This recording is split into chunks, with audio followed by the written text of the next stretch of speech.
ایک بادشاہ نے اپنے 3 وزراء کو دربار میں بلایا اور تینوں کو حکم دیا کہ تینوں ایک ایک تھیلا لے کر باغ میں داخل ہوں اور وہاں سے بادشاہ کے لیے مختلف اچھے اچھے پھل جمع کریں۔ وزراء بادشاہ کے اس عجیب حکم پر حیران رہ گئے اور تینوں تھیلا پکڑ کر الگ الگ باغ میں داخل ہو گئے۔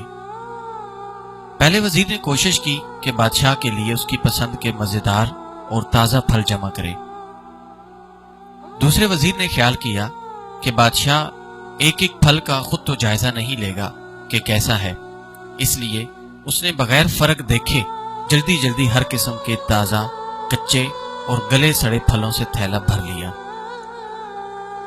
تیسرے وزیر نے سوچا کہ بادشاہ کی توجہ صرف تھیلے کے بھرنے پر ہوگی، اس کے اندر کیا ہے بادشاہ نہیں دیکھے گا۔ یہی سوچ کر وزیر نے تھیلے میں گھاس پھوس اور پتے بھر لیے۔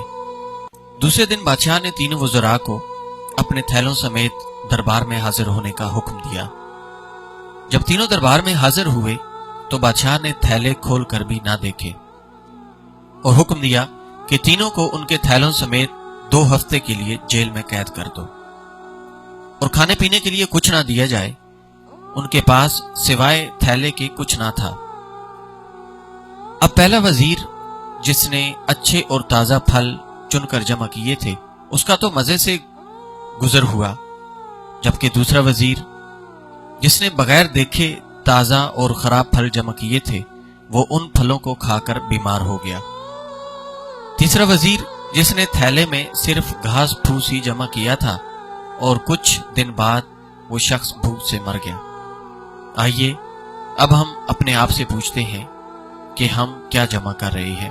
آپ اس وقت اس باغ میں ہیں جہاں سے آپ چاہیں تو نیکا مال جمع کریں یا خراب، مگر یاد رہے جب بادشاہ حقیقی کا حکم صادر ہوگا تو آپ کو جیل یعنی قبر میں ڈال دیا جائے گا۔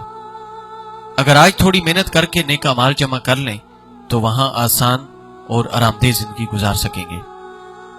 آخرت کی فکر کریں۔ اس ویڈیو کو شیئر ضرور کریں، ہو سکتا ہے آپ کے ایک شیئر سے یہ بات کسی کے دل میں اتر جائے۔